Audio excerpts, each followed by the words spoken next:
بسم اللہ الرحمن الرحیم۔ اس کے بعد ایک اور واقعہ ہوا کہ موسیٰ علیہ السلام اپنی قوم کو لے کے جب نکلے تو آگے ایک میدان میں جا کے آپ نے فرمایا کہ تم لوگ جو ہے وہ فلاں علاقے پہ جاؤ۔ قوم عمالقہ تھی، ان سے جہاد کرنے کا فرمایا۔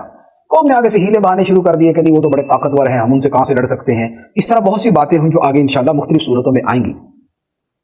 لیکن اس سے پہلے یہ ہوا کہ اب یہ ایک میدان میں تھے اور میدان کے اندر نہ سایہ نہ کھانے پینے کا انتظام۔ تو بنی اسرائیل نے کہا کہ موسیٰ علیہ السلام ہم تو پھنس گئے یہاں کے، نہ کھانے کو کچھ ہے، نہ اوپر سایہ دل میں دھوپ تنگ کرتی ہے، کھانے کو ملتا کچھ نہیں۔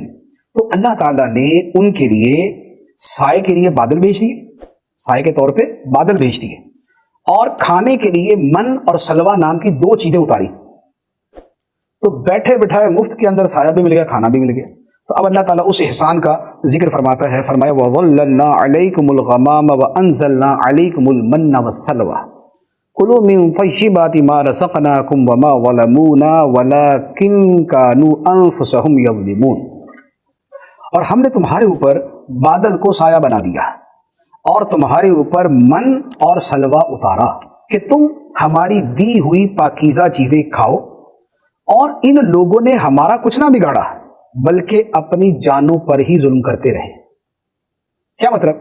پہلے تو یہ جو من اور سلوہ ہے، اس کے بارے میں جو صحیح قول ہے کہ یعنی اس کے بارے میں مختلف اقوال ہیں کہ من سے مراد یہ ہے، سلوہ سے مراد یہ ہے۔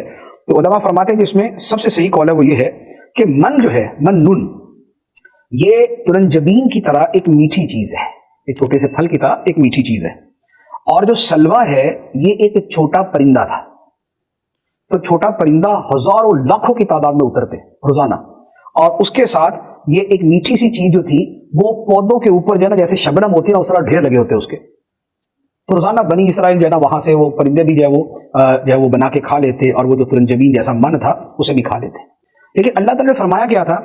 فرمایا یہ تھا کہ بھی کھانا ہے سنبھال کے نہیں رکھنا، جتنا کھایا جائے کھا لو، یہ نہیں ہے کبھی کل بھی کھانا ہے تو ذخیرہ کر لو، کل تمہیں اور دیں گے، خدا پہ توکل کرو کل تمہیں اور دیں گے۔